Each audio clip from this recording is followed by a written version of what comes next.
Շնորհակալ եմ, նախ էլի ուզում եմ ընդգծել, որ ես Հայաստան-Ռուսաստան հարաբերությունների պատասխանատուն եմ, ես հայ-ռուսական հարաբերությունների պատասխանատուն չեմ, որտեղ հայ-ռուսական հարաբերությունները ուրիշ բան են, մենք տեսնում ենք, որ հայ-ռուսական հարաբերությունները տեղ-տեղ,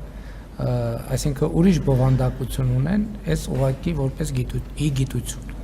Ինչ վերաբերում է քաղաքական բաղադրիչին, դուք երեք կուսակցության գրասենյակի մոտ բրիֆինգին ներկա եք, ես ինքս այդ քաղաքական բաղադրիչին անդրադարձա, առանց նույնիսկ դուք հարց չեք տալիս դրա մասին։ Ես ճիշտ է դրա վերնագիրը անոնց չարի, հիմա ես կխոսեմ քաղաքական բաղադրիչի մասին։ Բայց շատ հստակ ասել եմ, ձեր հարցի պատասխանը երեք մանրամասն, չգիտեմ, ձեր հարցինի պատասխան թե լրագրողներից որևէ ուրիշ լրագրող, ես ասել եմ, որ խնդրեմը հետևյալի մեջ է։ Հայաստանը որոշել է ունենալ այլընտրանքներ։ Իչև այս Հայաստանը չի ունեցել այլընտրանքներ, չի ունեցել։ Տնտեսական առումով։ Ոչ, այդ թվում քաղաքական առումով։ Ինչի տնտեսական առումով, այդ թվում քաղաքական առումով։ Ինչա տեղի ունեցել, ինչն է խնդրեմը։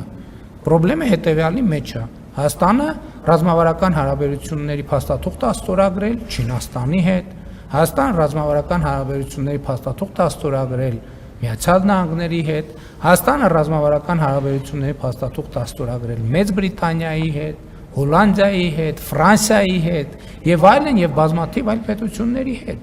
Իսկ նախկինում Հայաստանը ռազմավարական հարաբերություններ չուներ կամ չէր կարող ունենալ այսքան գործընկերների հետ։ Խնդրեմը այդտեղ է։ Ես չեմ կարող Ռուսաստանի զգացմունքների մասին ասել, ես կարող եմ ասել, որ Ռուսաստանը խնդիր է տեսնում այդտեղ, եւ այդտեղ էլի էքսկլյուզիվության բաղադրիչ կա, կամ մեծ խնդիրը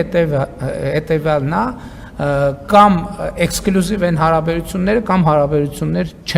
չպետք է լինեն։ Մենք չենք ընդունում այդ մոտեցումը։ Մենք ասում ենք հարաբերությունները էքսկլյուզիվ չեն, բայց հարաբերություններ պետք է լինեն։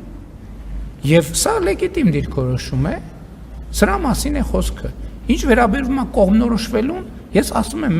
մենք մեր պատմության փորձը ցույց է տվել, տեսեք դուք ասում եք լավ գործընկեր, թե լավ գործընկեր չի Հայաստանը։ Հայաստան 2022 թվին ինչով լավ գործընկեր չէր, որ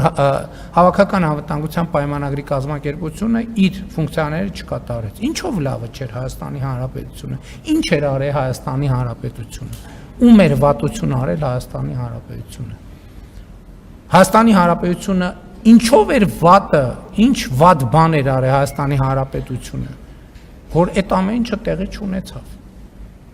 Ինչով էր Հայաստանի Հանրապետությունը վատը, որ Ղարաբաղում ռուս խաղապահները իրենց գործառույթները չկատարեցին։ 2022 թվականի հոկտեմբերի 6-ի մեջ է խնդիրը, բայց դրանից առաջ դեպքեր են եղել։ Ինչով էր վատը Հայաստանի Հանրապետությունը։ Այսինքն ես նորմալ է, որ դուք այդ հարցը տալիս եք, ես հարգանքով եմ վերաբերվում դրան, բայց էլի եմ ասում, իսկ ինչի անընդհատ մեր կանխավարկածը այն, որ մենք ենք պարտադիր ինչ-որ վատ գործընկեր։ Կամ Հայաստանի Հանրապետությունը ում էր ինչ արել, որ Բելարուսի նախագահը հայտարարի, որ գիտեք ինչ, դե Հայաստանը ում է պետք։ Ինչն էր վատ արել, Հայաստանի վատություններ արել ինչ-որ մեկին։ Բելարուսին վատություններ արել Հայաստանի Հանրապետությունը։ Ոնց կարելի է երկրի, ինքնիշխան երկրի մասին այդպես խոսալ։ Հիմա մենք ցույց ենք տալիս, թե ում է պետք Հայաստանի Հանրապետությունը։ Հարգարժան գործընկերը, Բելարուսի նախագահը փնտրում եւ չէր գտնում այդ հարցի պատասխանը։ Հիմա մենք ցույց ենք դնում այդ հարցի պատասխանը։ Հայաստանի Հանրապետությունը պետք է Չինաստանին, Միացյալ Նահանգներին, Եվրամիությանը, Իրանի Իսլամական Հանրապետությանը եւ այդ բոլոր գործընկերներն էլ Հայաստանի Հանրապետությանն են պետք։ Մեծ հարգանքով Վրաստանին, Վրաստանը Հայաստանի Հանրապետությանը շատ պետք է, Հայաստանի Հանրապետությունն է Վրաստանին է պետք, Ֆրանսիային, Գերմանիային, Լեհաստանին, Մեծ Բրիտանիային։ Այս ամբողջ պատմությունը։ Շուկաներն են շուկաներ։ Որովհետև խնդրել եմ այս տրամաբանությամբ, որ ես չեմ ընդունում, որ կամ հարաբերությունները էքսկլյուզիվ են, կամ էլ չկա հարաբերություն։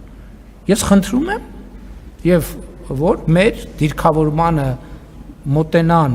ըմբռնումով եւ հարգանքով, մանավանդ որ գործնականում դրա լեգիտիմությունը կասկածի տակ չի առնվում։ Ասում են, որ այո, դուք իրավունք ունեք ունենալ այլ ընտրանքներ, բայց այսօր որոշեք, թե որ այլ ընտրանքն եք ընտրում։ Ես ասում եմ, այն այլ ընտրանքը դեռ ձևավորված չի, սկսվել է այլ ընտրանքը ձևավորելու process-ը, կձևավորվի այլ ընտրանքը, հիմա ազնիվ չի լինի,